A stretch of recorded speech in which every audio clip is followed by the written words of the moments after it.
everybody. Hi. Hello. Welcome to MoMo 2014. I know you'll be very patient. Thank you. Intel's going to come up and say a few words. As one of our sponsors. So Mohammed, please come up and just the words. Hello everyone. Thank you for coming out tonight, and hopefully you guys had enough to drink and not too much to drink. I don't know if my partner Andrew, where did he run away to? Did he announce the prize? Alright, so we're going to be giving away a prize draw a little bit later. So while I go through my, 42 slides, while I go through 42 slides, there'll be a question that'll come out of it. This really nifty 2-in-1 device. Say yeah, everybody clap. Alright, so you're probably wondering what Intel's doing here at this event. Well, I happen to know Andrew for a very long time, and he said, hey, you want to come out and have a few free drinks on the company? I said, sure, why not? No, I'm just joking. So we're here for AfricaCom, and who's here for AfricaCom? Who's here for free drinks?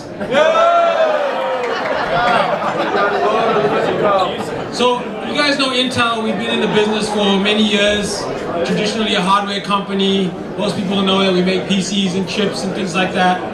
But something that I also didn't know is that we do a lot of other things. We have an entire software division that works across various different pillars, programs, whether it's IoT, RealSense or gesture communication, Windows development, Android development, backend cloud, HPC stuff, and that's just software. Then there's the entire telco and mobile industry that needs to be engaged. So coming to Cape Town, coming to regions like Cape Town and other vicinities in South Africa, we try to, find out what's going on in the ecosystem besides what we've been doing. And we find hubs, we find innovation partners, incubation partners, app development communities, and we're trying to engage with some of these entrepreneurs and individuals and seeing how we can grow the ecosystem in places like Khayelitsha and Tiger Valley and various other regions in Cape Town and Johannesburg as well, and eventually we'll get to KwaZulu-Natal, but that's some of the things we've been trying to do and hopefully we'll continue to do.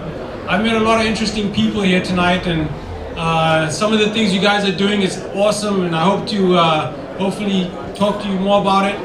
And I find myself and some of the other Intel people here, hopefully they have some of their business cards and they're not drinking, so they can speak to you in a proper manner and not in a lurid speech like myself. But I'm going to hand back over to Andrew, and hopefully you guys enjoy yourselves. Thanks, Mohammed, and thanks Intel. I'll go through some of the how to win the prizes just now. But again, thanks for your patience. I know a bit of a late start. It's Cape Town after all. But again, really thanks a lot everyone for coming out tonight. It's the Eve of AfricaCom. It's our third big event that we've done in Cape Town, and this seems to be getting bigger and better every year. So I'd like to again thank the sponsors for sponsoring us. Without them, there would be no party, no event. So really big round of applause. Thanks to our sponsors. Thank you very much. Thank you. I also want to thank all my colleagues at MoMo. Again, without them, we all do it for the love of the game. It's a non-profit, so everything you see here tonight, the big build-up to this event, is due to their hard efforts. Sarah from Collective Networks, standing over here, was responsible for this venue, this beautiful venue. Thank you very much, Sarah, for organising this. Nice views. I'm going to actually thank my co-chair, John Hula. As you know, he's not next to me. He's actually back in Joburg. But yeah, I'd like to thank him for all his effort as well. So in his absence, thanks John for your efforts as well. Tube, wherever you are, give us a shout out. Tube, thank you very much. Liron, thank you as well. Again, without my committee members, I would never be able to do this job on my own, and it's a real team effort. So I wanted to say there's 3 prizes. There's 2 Huawei P7s and the lovely device over there from Intel. Hashtag MoMo 2014, the best tweet. Okay, John is back there in Joburg monitoring the tweets. So he'll be selecting the best tweet that comes out. So tweet away, and while you're tweeting away, we'll select it afterwards. So I'm not going to say any more because I think we're all here to listen to a really awesome man. He's inspired me. He's been coming to this country. We brought him here in 2003. Been good friends ever since. And I've been wanting to come to MoMA and speak for us for a long time. So we're very, very blessed and very lucky to have Mr. Tommy O'Hernan speaking for us tonight. Tommy, come on up.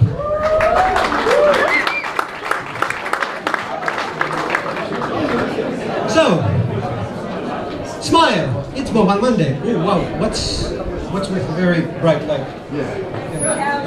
I was standing in front of the presentation. So hold on. It's supposed to be. There we are. It's Monday. So yes. Tommy is the crazy guy in the hat. Only reason I wear the hat is so it's easy for you to find me afterwards. So I came here not to show you slides. I came here to talk to you. But they wanted me to show some slides, so let's talk a little bit about what's happening in mobile, some kind of magical, cool, weird things. So yeah, I'm Tommy Ahonen. I'm an ambassador, global ambassador for Mobile Monday. And many of you know Jari, but not all of you know Jari Tammisto. So this is Jari. He's here. Oops, what's happening with my slides? So this is Jari. This is Jari here, the ugly guy. This is Rolf Simon from Mobile Entertainment Forum. This is Gary Schwartz, famous author, and then there's of course James Bond standing there with them. This is me with the Momo car. So the official Momo Audi we had for 1 week, but wonderful Ferrari red, and you can see the Mobile Monday logo that we had on it. So if I drive a car like this, then of course Jari drives a car like this. So that yes, he always has to be like one step faster than me. And anyway, but yes, sends his regards and so forth. So much Momo promotion. Honestly, it's a pleasure to be here. I want to meet all of you. I want to talk with all of you. I will be here at the very last drinks and switching cards with you and I want to know what you do and how can I help you. And if you're a wonderful success, I want to stick you into my next book. So you have to really convince me and tell me what you're doing and why you're here and what clever things that are on your mind. Let's look at the numbers.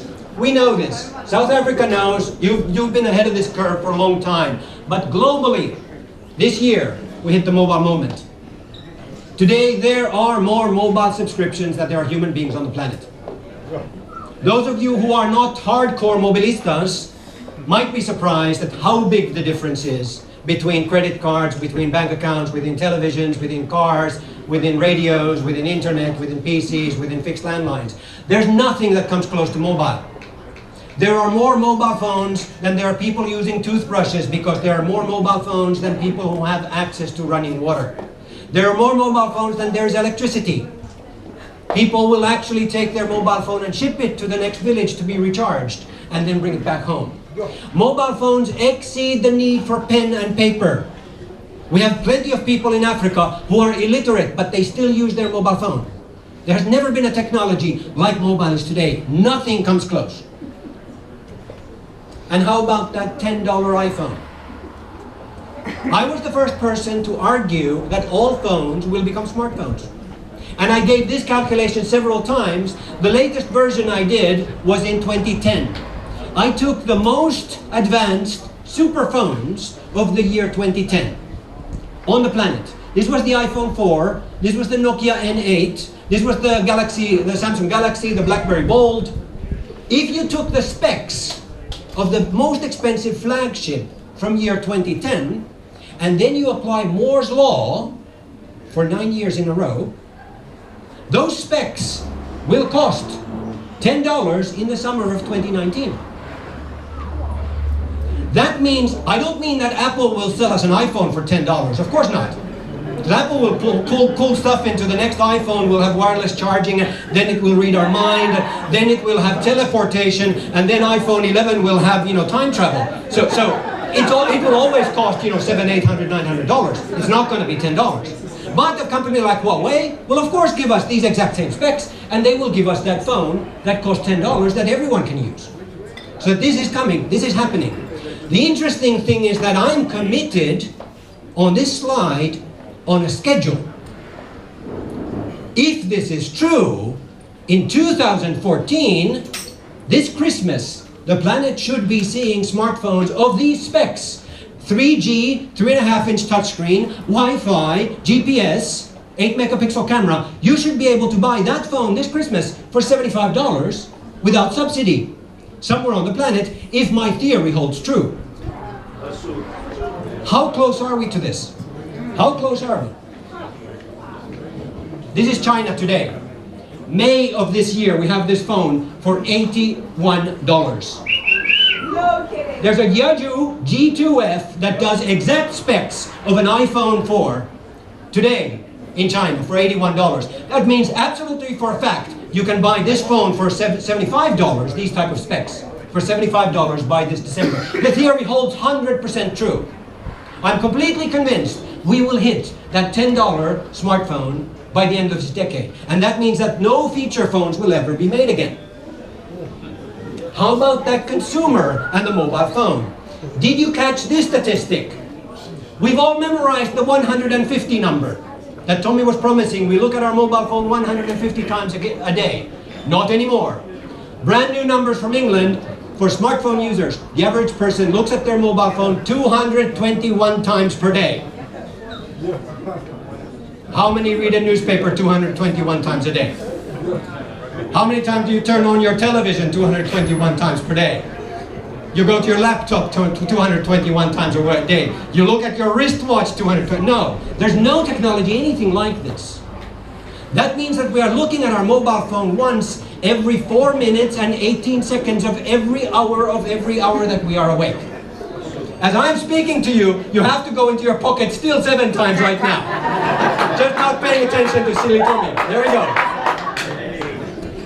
What do we do with them? Africa knows what is SMS. Americans don't.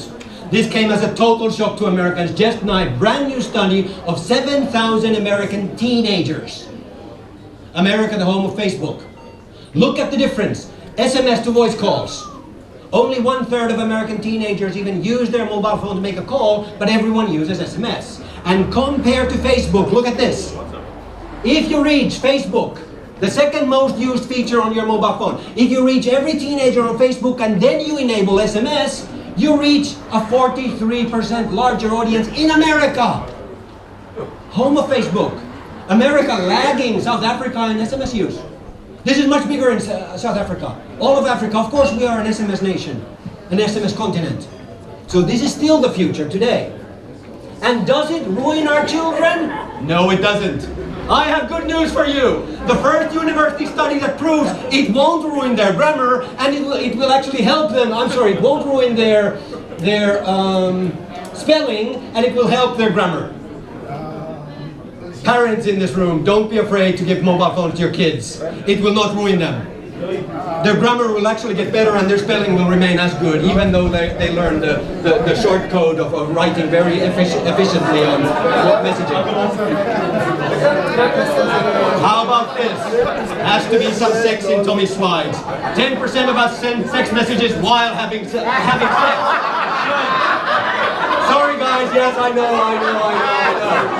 How about this? 1/4 of us snoop inside the phone of our partners, our husbands, our wives.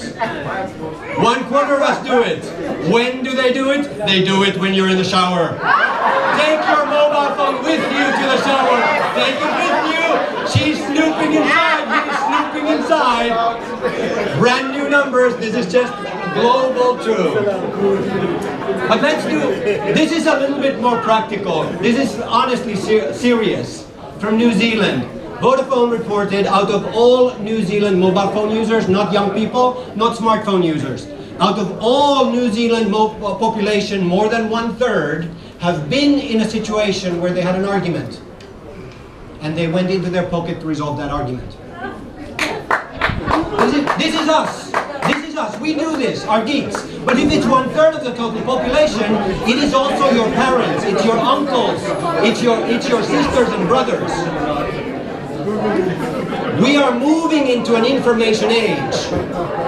What does it mean when the truth is in our pocket?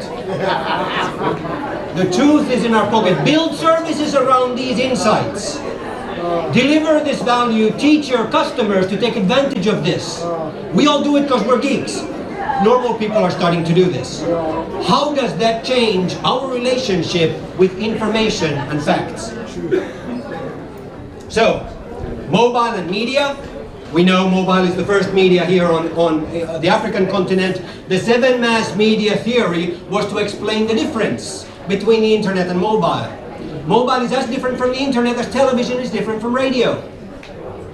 They're both broadcast media, but television does everything that radio can do, but television does many things you cannot do on radio. Exactly the same is true of mobile. Mobile is a digital interactive media just like the internet, but we all know you have to mobile optimize. Mobile is different. It is not the same as the internet. I was a radical when I argued this. Now, the beauty that came out of this are the 9 unique benefits of mobile. Mobile has 9 unique benefits you cannot do in print, you cannot do on radio, you cannot do on television, you cannot do on radio with cinema, with television, with internet, with DVDs, with digital satellite, anything else.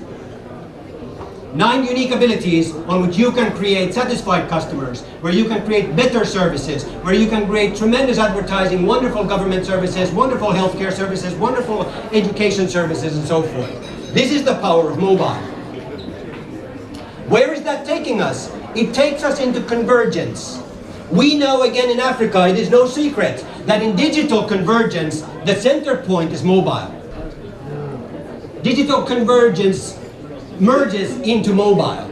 I've been looking at these different industries and monitoring which of the industries will become 100% digital and therefore 100% mobile. These industries are not every industry on the planet. Mining, big for South Africa, is not here. We still need real people to go into the mines to dig. We cannot mine them with, Samsung Galaxies. But I have moved these arrows into the circle to show you how much they have already experienced the pain of mobile. This gets interesting. If you want to consider your career, your department, your company, your investment, this is the map, digital map into our future. Here you can see where the competitors are and how far they have understood mobile. So I would not suggest that you would try to invent a new camera business. The camera business has been essentially destroyed already by Nokia and Samsung and Huawei and all the handset makers who have become the majority of cameras. Telecoms has done pretty much of its transition already to mobile. There isn't very much left there. But how about all these guys here, who are just new to mobile, who are just starting to discover it? They need your guidance. That is an excellent opportunity for you to go and partner. You might want to cannibalize their business and steal it from them.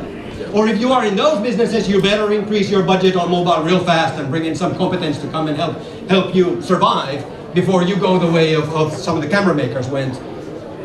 So, a few examples. Let's take a look at print. The swimsuit issue from Sports Illustrated. One of the first examples that discovered the click to buy button at the end of the catalog. So you see the pretty girls in swimsuits. Download the swimsuits for free onto your mobile phone. Every teenage boy wants this. Last link on the last page is if you would like the video version of this, click here to buy. First edition cost in 2009. The first edition cost $1.99. 10% of the boys who downloaded this free app bought the paid version. Has it been a success? Today, the latest version costs $7.99. If only 10% of them downloaded, I'm guessing it's more, but Sports Illustrated doesn't give us the number. If only 10% of them downloaded it, they made $400,000. Just on getting us to download the video version of the catalog that the boys had already downloaded. So, what can we do on the internet? You see what we are doing with Wikipedia and USSD. How simple is this? We just go and star hashtag, here we go, and throughout Africa you can have access to Wikipedia for free. How beautiful is this? This is one of these things that almost anyone outside of the continent of Africa, they don't even know how to spell USSD, right? But you know what it is. I was just here earlier, I noticed Vodacom has, for example, some video games that you can now play on USSD. You had asked me 2 months ago, I would have said that's impossible. But I mean, that really the power of what we can do with this is absolutely amazing. How about broadcast? In India, here we have the Please Call Me service. You all know Please Call Me because everyone in South Africa has received a Please Call Me message. In India, they did it with missed calls so that you can have missed call originating media content. So this is Salman, what's his name? Salman Khan. He's a famous Bollywood actor. I don't watch Bollywood movies, but anyway, famous Bollywood actor. He tells free jokes for you every day. For you to sign up for free jokes, just place the missed call to this phone number and they will start sending jokes for you from today on every day. This is sponsored by the detergent, so it's sponsored by Wheel. It's like Omo detergent. So what happens to your sales? You've got all these kind of downloads. Of course, it's India. Detergent sales not doubled, but up 300%. This is the power of mobile. This is what we can do. How about advertising? From Guatemala, they have a sporting shoe store that sells like Nike, Adidas, Reebok running shoes. They geolocated, tagged the competitor stores. The moment you walk into your competitor store, you get a message on your mobile phone saying, "Oh, Tommy, I notice you are inside my competitor store. You're probably buying shoes. Let me bring you back to my store and I will make it worth your while. I will give you 100% discount if you can make now to the store. It's a countdown clock. Now it's 99% discount. Hurry, Tommy, it's 98%. Hurry to the store." The top guy, fastest runner, got the discount of 89%. This guy, everyone in his family gets running shoes for Christmas, right? But hey, it was never possible before to hijack your customer from inside your competitor store. Imagine being at Hungry Lion. You are ready to buy some chicken, and suddenly you get an offer from KFC next door, saying that come to my store and buy chicken instead. I mean, this is the future of marketing. So what if we start merging these? Did you see what is happening in Dubai?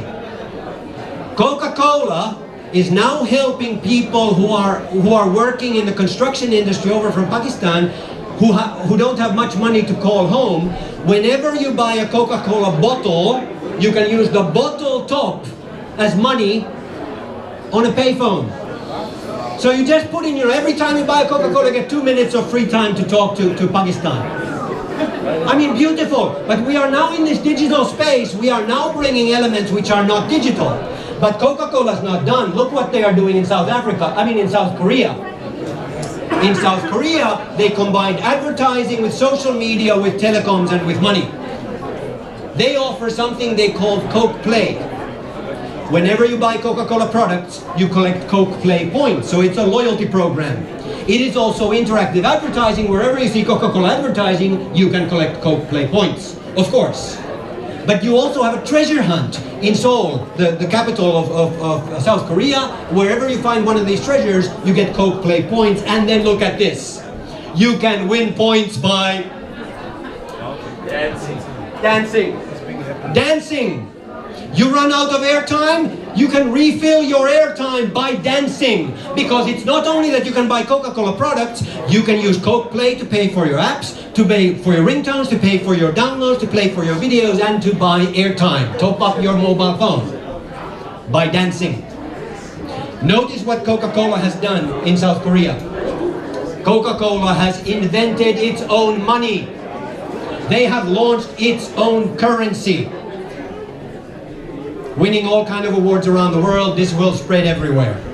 You think mobile money is big over in Kenya? Come on, when Coca-Cola gets involved, it's going to be massive.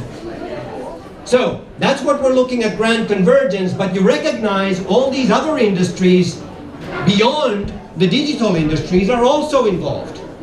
We know perfectly well that, Google is developing the intelligent car, and, we've got all these things in retail and hotel and travel and education and so forth that are also trying to come steal our money or to capture our opportunity, or it's an opportunity for us to partner with them and bring them in. So let me show you a couple of examples. In Kenya, examination preparation. We have an app that will let you study for your, an SMS-based service that will let you study for the national exams that high school students have to take. I love the fact that we have now measured the difference. So, any teen high school student can use these services alone and they get a 5% improvement in their exam performance on average. If the teacher gets involved, the improvement is even better. Then the improvement is 11% in the national exams. Now, if I was a parent and I learned about this, I would immediately go tell my principal that, come on, please, we need to do mobile, assistance to our students and help them do better. If this is how much they learn. With the teacher's involvement, they learn 11% more. How about this? MMA statistics from New York, half of Americans have been inside a retail store ready to buy, found something on their mobile phone and walked out of the store. Half of Americans, 49% have already experienced this situation, ready to buy and then checking their phone and suddenly deciding, oops, actually there's a cheaper price at another store. Or oops, this has some bad reviews. Or oops, there's a new version coming next. I'm not going to buy this old one. Or whatever. Half have already experienced this. What can we do with this? Example from Finland. The Adidas store. They have now made their store displays 24-hour interactive using HTML. So that anything you see in the store window you can actually purchase without walking into the store. Beautiful. Now some people make those purchases, but the interesting thing is, if you make your window display interactive, you get more walk-in traffic into your store. This is modern shopping. This is what we want. And then we come into the store to see what else you have. So this is just, the beauty. And then partnering. Did you hear this about Uber and Starbucks? In London, if you buy a Starbucks latte or a Frappuccino, Uber, the taxi company, will drive you to the nearest Starbucks to have it for free. Isn't this awesome? So that the kind of opportunities we have are absolutely awesome. Where I take it next, mobile is not only the magical money-making machine, mobile is the magical measurement machine. Yes, obviously we can measure our mobile behavior. Like Globo in Brazil, so it's like Naspers here in South Africa, so the biggest media house. So their mobile, they can measure the behavior when their own visitors come to their own website and how many times they are there and what they do there. This is obvious, this is normal. But you should recognize that the mobile has sensors that we are underutilizing. Look, for example, this example coming from Sweden. Doremir service. Any musicians in this room? Where's our musician? Any musicians in this room? Imagine this. You can sing and the system automatically writes your notes. This is magic. This is pure magic. It will take any music, any recorded music, any live singing, anything, and automatically transcribes the music notes for you. This was never possible before. By listening the microphone on the mobile phone and the logic that is inside this app. How about this for the camera? Ladies might enjoy this. Men will enjoy the picture. You can use a selfie camera to measure your bra size correctly. Now I'm a man, I don't understand this problem, but Fast Company just reported that 80% of ladies wear the wrong bra size because it is so intrusive and so embarrassing and so cumbersome to have your bra correctly measured. All you need now to do is to get this app, go and take a couple of selfie pictures in the privacy of your own bedroom when nobody else is seeing, and you get exactly your correct bra size measured. You don't have to buy their apps, because now you know, their bras, because now you know exactly your correct bra size, and you can go to any Victoria's Secret or wherever and buy the correct bra size. Magical measurement machine. So you don't like bras? How about trees? Trestimo in Finland offers you the chance to measure your forest by taking pictures of your trees. The only other way forest management could measure trees before was to send the forest managers to physically count their trees. Look at the statistics. It is 12 times faster and 2.5 times more accurate than human measurement. Is to take pictures with your camera phone and then have those calculated by the system, and you know what your forest is worth right now. Should we be cutting it or not?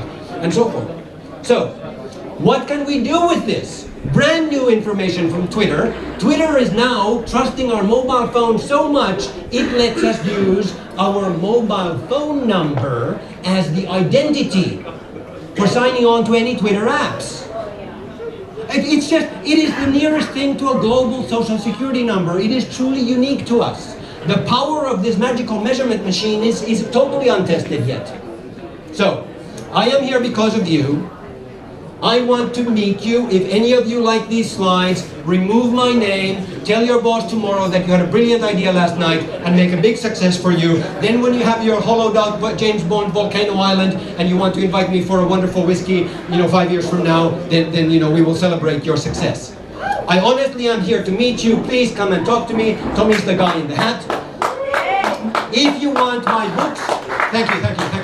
If you want my books, I've written 12 books, 11 of them cost you money, but one of them is free. So go to lulu.com, get the Insider's Guide in mobile. It's a 2-year-old book, but it's got all the almost very relevant statistics today. There's a chapter on mobile money, there's a chapter on mobile media, there's a chapter on mobile advertising, there's a chapter on mobile messaging, there's a chapter on the digital divide, looking at what is the situation in Africa and so forth. So, free book, 350-page PDF. If you like it, share it with your friends and colleagues. So, I want to end with a little bit of magic. A piece of magic from London.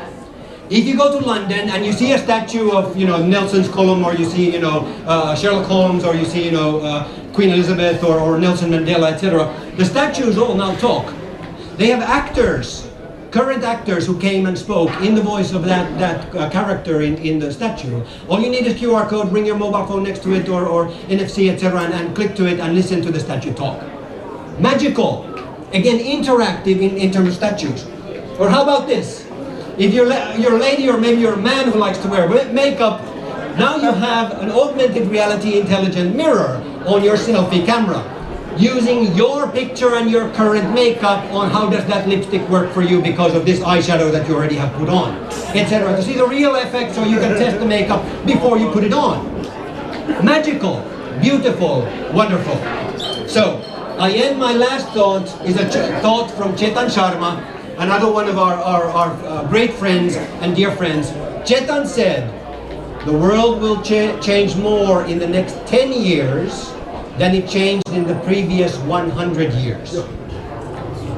In the previous 100 years, we went from we got things like radio and television and jet engines and radars and nuclear power and rockets and satellites and computers and the internet and mobile. Chetan says in the next 10 years, the world will change more. It will be driven by mobile. You understand this instinctively because you study this area, and it makes sense to you. The people working for you do not. Your bosses do not. Your team does not.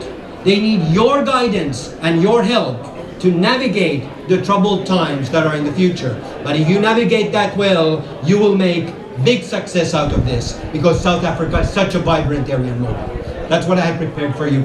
Thank you.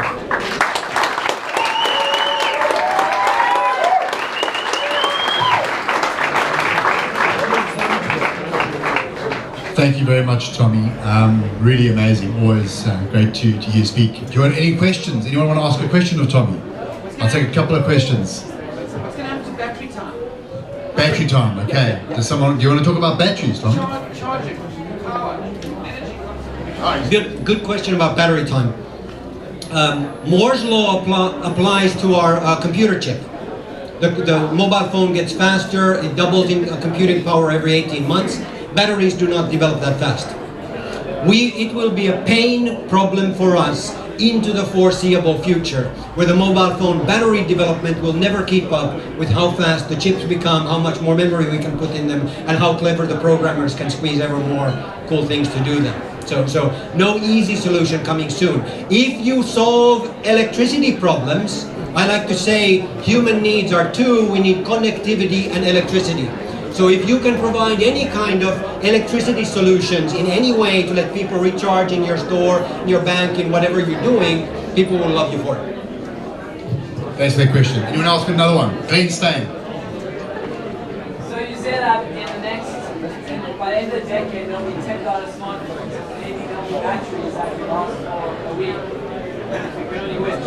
But the biggest barrier to entry into the global order information is data access. What are your thoughts on prices? It's the biggest part of it. Yes. So even though we get smartphones which are cheap, now we have the biggest problem is data access. We have, not only do we have problems with high-speed data not being available everywhere, but throughout Africa and many places, many other parts of the planet, the pricing plans are so severe that people cannot afford to get data access even if they had a clever phone in their pocket.